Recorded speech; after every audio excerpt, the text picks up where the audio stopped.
Hello,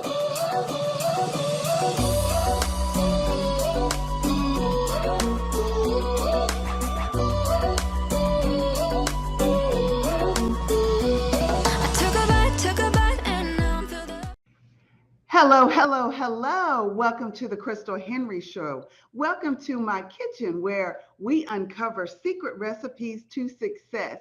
And here I share the word in my world of paramount, positive, powerful, prolific, and profound experiences.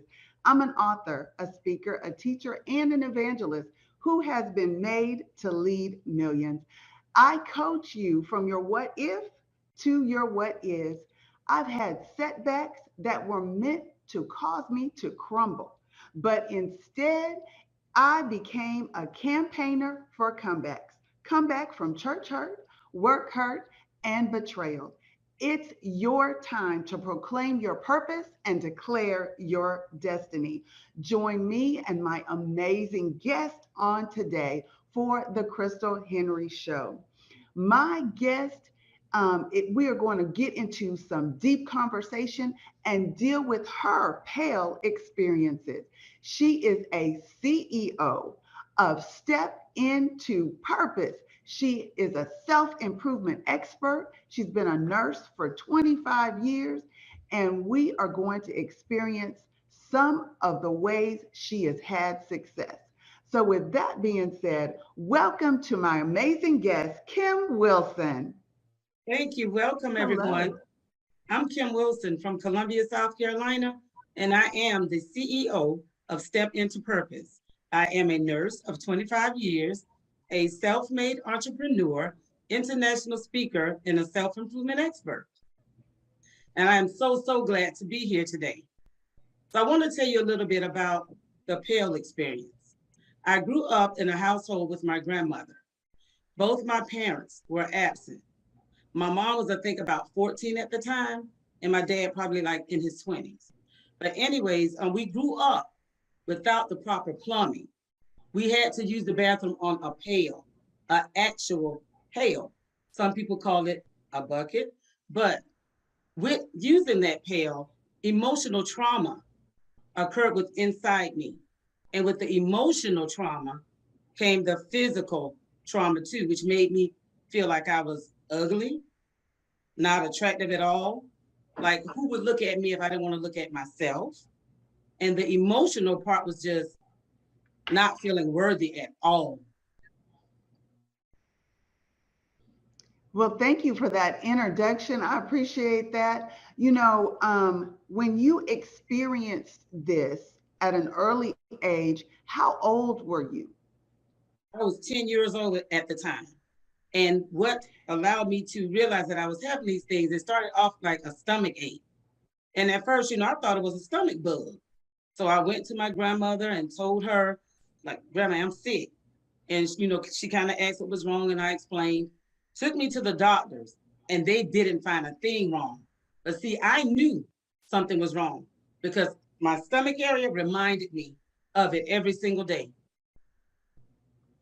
And so with having this experience at the age of 10, did it affect when you went to school? Did it affect you at school? Did it affect you, and did you go to school? How did that affect you? Yes, I went to school. As far as going to school, I felt bullied a lot by other people because I felt that they could see what I was feeling. Being a child, I didn't realize they couldn't see what I was feeling. So all through high school, junior high, I just felt closed in and boxed in. But as far as like grades and everything, it didn't affect any of that. I couldn't participate in extracurricular activities because we didn't have a car. So that was the issue with that, because I wanted to be like everybody else on the band or any kind of activity at school. Understandable. Wow. So, how did you overcome this pale experience? When did you recognize that this was the very thing that caused your self esteem to be affected? I think at about age 17, I realized that's what it was, because I became a mother very early. And so with my daughter coming into my life, I said, okay, you're not going to go through the same pale experience. So I got up, I applied for nursing school, took the prerequisites, graduated in about 5 years, maybe from school. And after becoming a nurse, I said, okay, no, I cannot work for anyone else. I can't do this. So with that being said, I said, okay, entrepreneurship, here I come.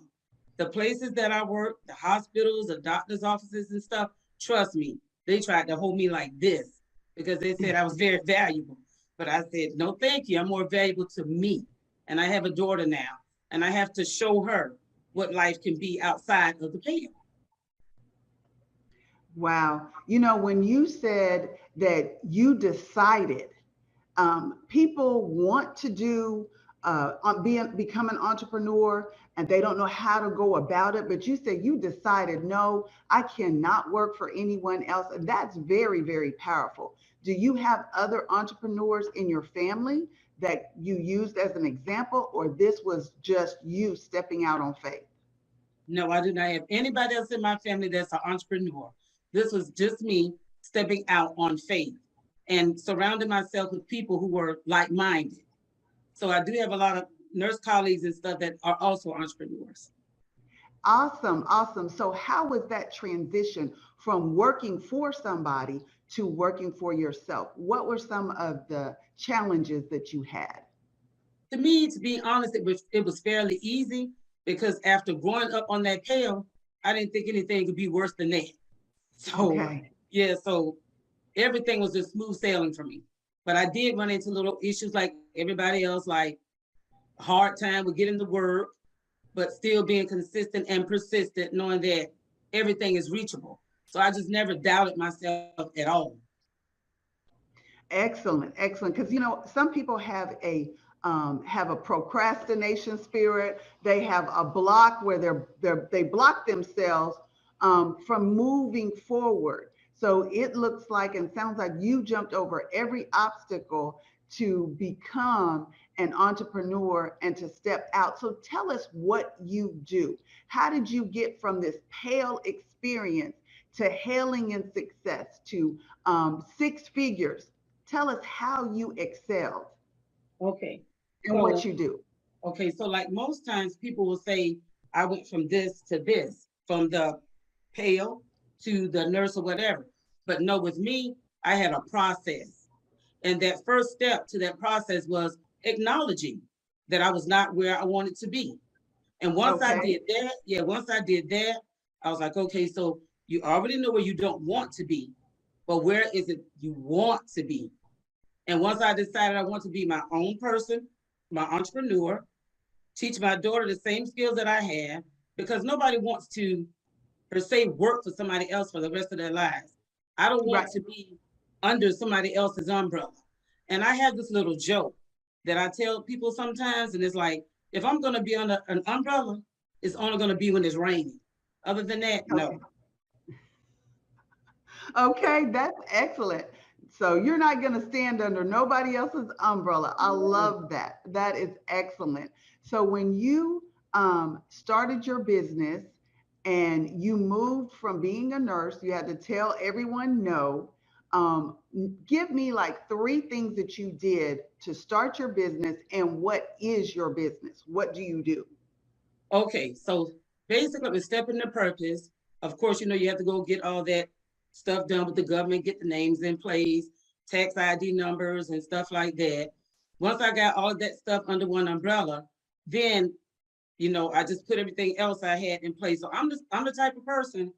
I'm a I think a lot before I do anything. So I already have all my steps lined up. So like I said, once I got the business in place, I started saying, okay, so how is it that you want to affect the world? How do you want the world to know that they can do what you do and probably can do Yeah. it better? So I Yeah. said that first thing was to acknowledge. Okay. So you acknowledged, and then what is step into purpose? I Step need in, people to contact you. What are they okay, getting when they contact you? What when do you do? Step into Purpose is basically a company that teaches self-improvement. Once you contact me, what happens is I have this 4-state pillar that I invented. We will go step by step. I will let you tell me in each step what you think and what you feel. I would advise you on how to move through each step to get to the end which leads to self-improvement, and you're stepping into your purpose. Okay, so you have four pillars. Can you just tell us what those four pillars are? Just basically the acknowledging who you are, Mm-hmm. looking at yourself carefully, objectively, taking responsibility for your actions, your thoughts, your feelings, and setting goals. And when you set Okay. your goals, yeah, work on your goals every single day, day in, day out.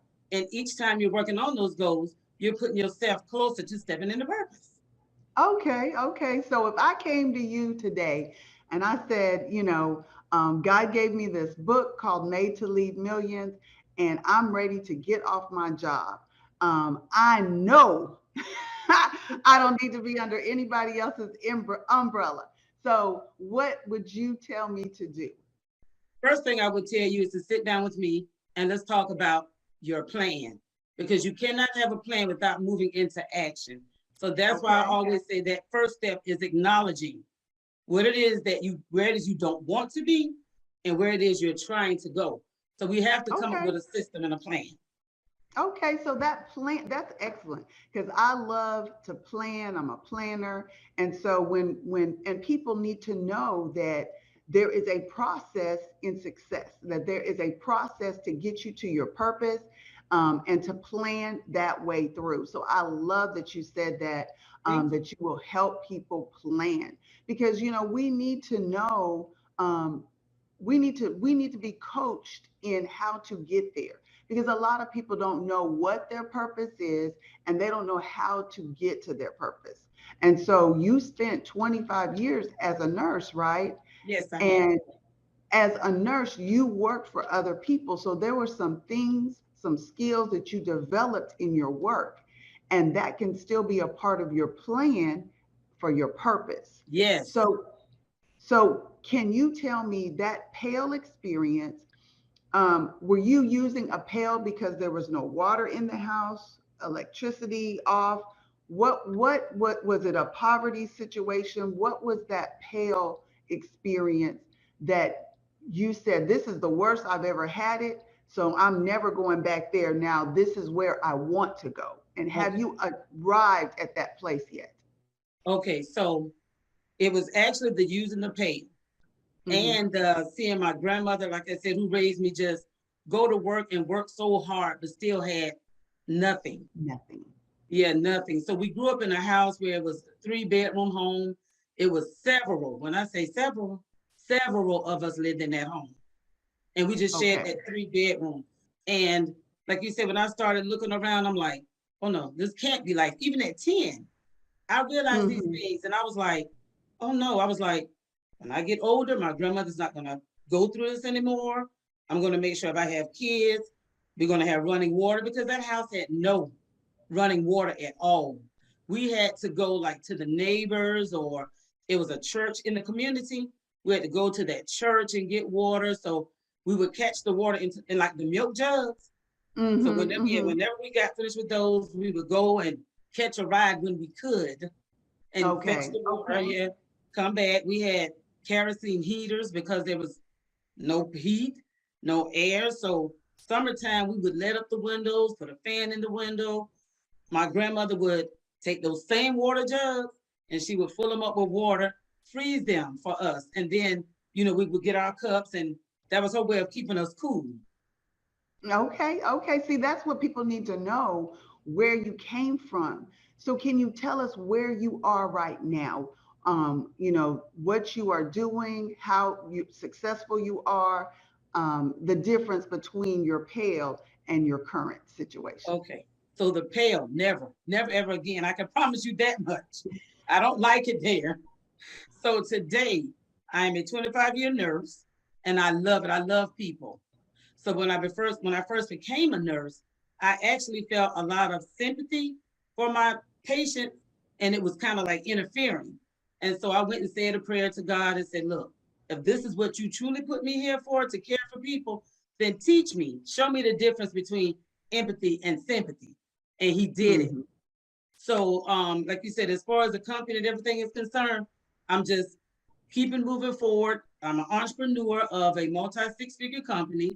I'm an international speaker and self improvement expert today. So Okay. like I said, I don't want anything. No. So I'm not where I want to be, but I'm figuring with this, the new platform and everything, and I want to go out and impact the world globally. Men, women, people of all ages to teach self-improvement. Amen. And so, what are some of the things that you did that improved yourself? I know you went to school, and I know you became an entrepreneur, but are there some things that you can tell us that personally changed your life? Yes. First thing I did was isolate myself from a lot of things. My grandmother, she didn't have us around negative things, but I'm the type of person, if I'm feeling some type of way, I learned to go to myself and internalize a lot of stuff and figure out what's relevant, what's not, irrelevant, what's irrelevant. And then once I did that, I started going closer and closer to God because I was already a spiritual person, but I grew Okay. more spiritually inclined to him. And through that, I asked him to show me who I really was, not who I thought I was, but who I really was. And in doing that, I started to see a little more things about myself that I didn't really recognize that was there. But I appreciate him showing me that stuff because it made me who I am today. So going through that transition with him, and like I said, just kind of being by myself and looking at myself more internally and figuring out how many more people are out there that's like me and how can I help them to transform. Great, great. Now I know that there's some things that I did to self-improve. I read books, I read scripture, and I journaled. Did you do any of those things like that, or did you listen or go to a special church or listen to a pastor preach that inspired you? What motivated you or keeps motivating you now? Okay, so when I look at, like you said, I have preachers, I like Joyce Meyer. I'll look at Sarah Jakes Roberts. I do read a lot of books that's going to educate me on self-improvement and fear and all that stuff like that. So just looking at them and looking at who they are and where they came from, it just keeps giving me that push to keep moving forward because I know that where I am today and where I could be, there's something greater. And I want every single bit of it. I totally feel you. When I stepped out on faith and wrote my book, Made to Lead Millions, I had to connect myself with different people. So the Lord, I prayed and asked God, God, connect me with people that are multimillionaires, that are earning six figures or teaching people to earn six figures. And so the Lord sent me to an amazing coach. And so that's what helped me get to that next level. Is there someone that the Lord connected you with that helped get you to that next level? Yes, I can actually say it's two people. The first coach here, her name was Joy Harris. And then that second coach that I'm currently working with now, she stays in Atlanta, Georgia, Lori Pelzer. But Okay. God also brought my great, great publicist into my life, Desiree Benson, that I'm so excited about working with. Amen. That is exciting. You know, we get excited about so many things, and sometimes people do not celebrate with us. So, have you had to let go of people along this journey since you've been stepping into purpose? Yes, I've had to let go of a lot of family members, a lot of them. And it's because growing up with my grandmother, for some reason, they always felt like I was her pick, but I was the first grand. And I just Mm-hmm. stuck with her. You know, she got up early in the morning, 5 o'clock. I was sleepy as a little girl, but I got up too because I wanted to learn every little thing from her. I learned how to bake. I learned how to cook. I just learned how to educate myself more. She taught me that if it was something I want to do, I had to work hard at it and stay committed. So all that committed, being committed, working hard and sticking to stuff, she put all of that right in here and I listened.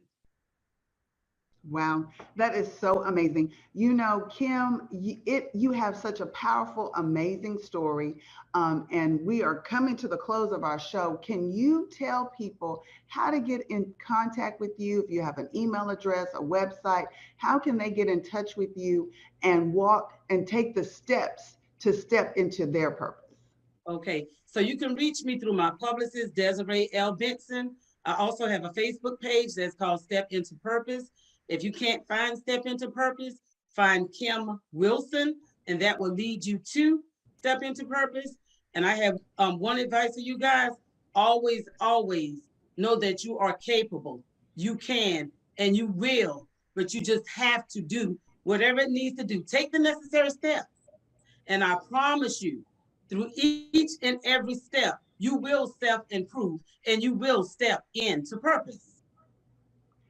Well, thank you so much.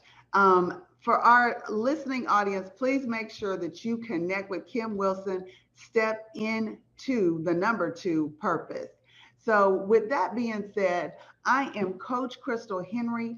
I just would like to let everyone know Made to Lead Millions is now available at Walmart.com, Barnes and Noble, Books A Million, as well as where it started at Amazon.com. So please get your copy today, and please go to crystalhenry.net for all the amazing merchandise that I have there. You can see there's a pillow behind me, and there's some great, amazing t-shirts and masks. So do not hesitate to go to crystalhenry.net and get your merchandise, online courses, as well as books. I hope you have enjoyed this purpose-filled show on today. We experienced from the pale to the purpose. So thank you so much for joining us. And hey, we have a cruise coming up. So please go to MadeToLeadMillionsCruise.com and join us at sea.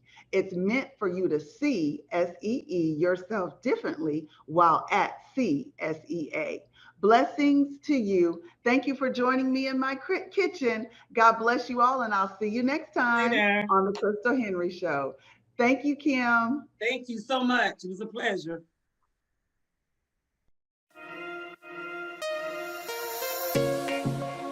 Shall be my shield and defense. Jesus be my shield and defense. Shield and defense. I've made my dwelling place here under the Almighty. For God is my refuge and my fortress. I've made my dwelling place right here under the Almighty. For God is my refuge and my fortress. He will deliver me from every calamity, and in spite of catastrophe, He comforts in tragedy. So I don't care what they might try. Pestilence dark like the night sky. Bullets and arrows that might fly, threatening thousands at my side. But they shall not come nigh to me. Holy Spirit outside and inside of me. Sheltered up in the most high of me. Cause my residence is the Father. I've made my dwelling place here under the Almighty.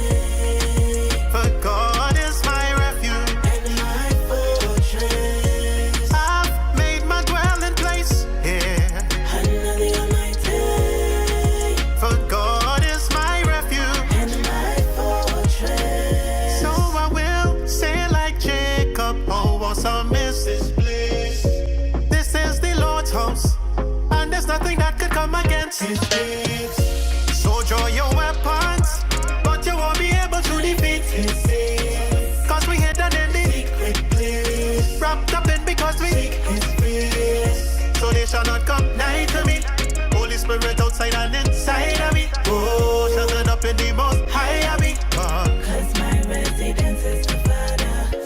Residence is the Father. Cause my residence is the Father.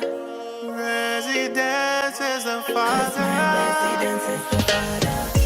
I've made my dwelling place here under the Almighty. For God is my refuge and my refuge, yes. I've made my dwelling place here under the Almighty. Under the Almighty. Under the Almighty. Under the Almighty. Under the Almighty.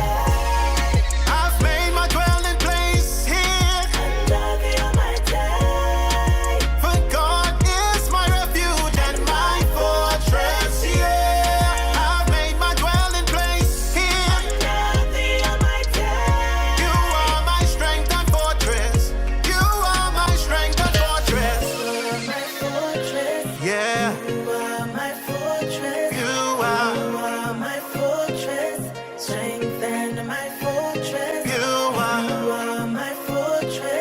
Yeah, you are my fortress. you are.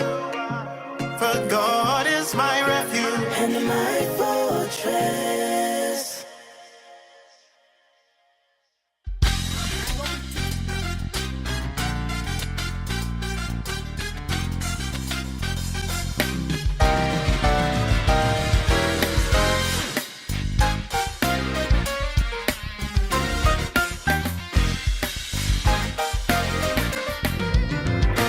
He is alive.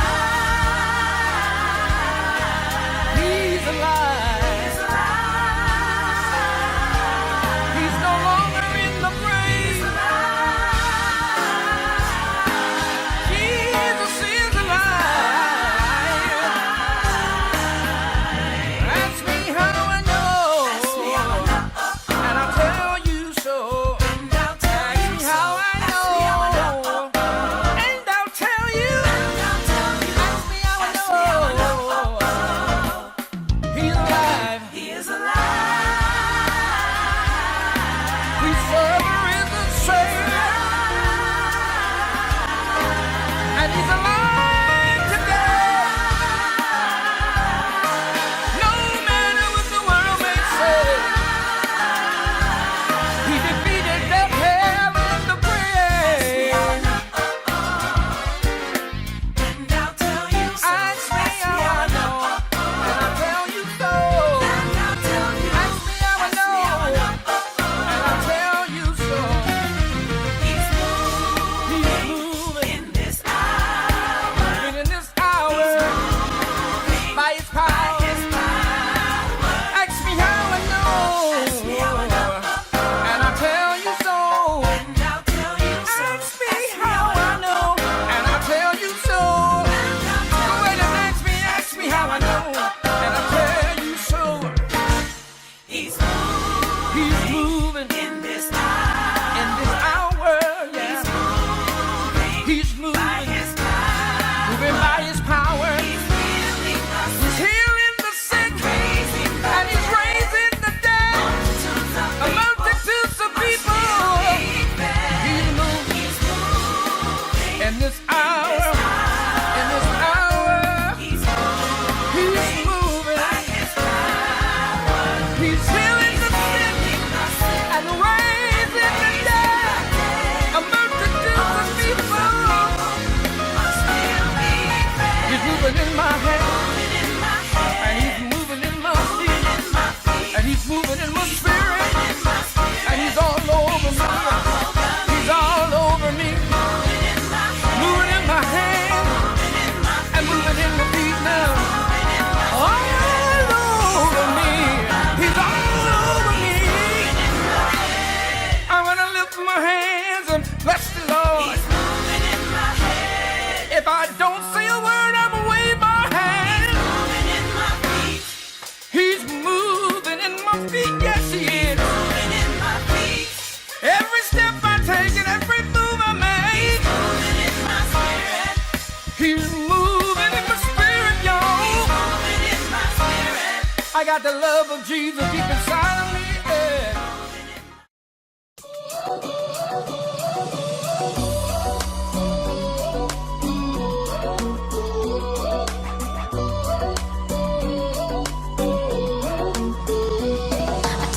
Took a bite, and now I'm through the. Hey family, shout out to Jerry Royce Live and Positive Power 21. Make sure you check out the Weekend channel. It's not just for the weekend, but quality programming every day. Positive Power 21, feel the power.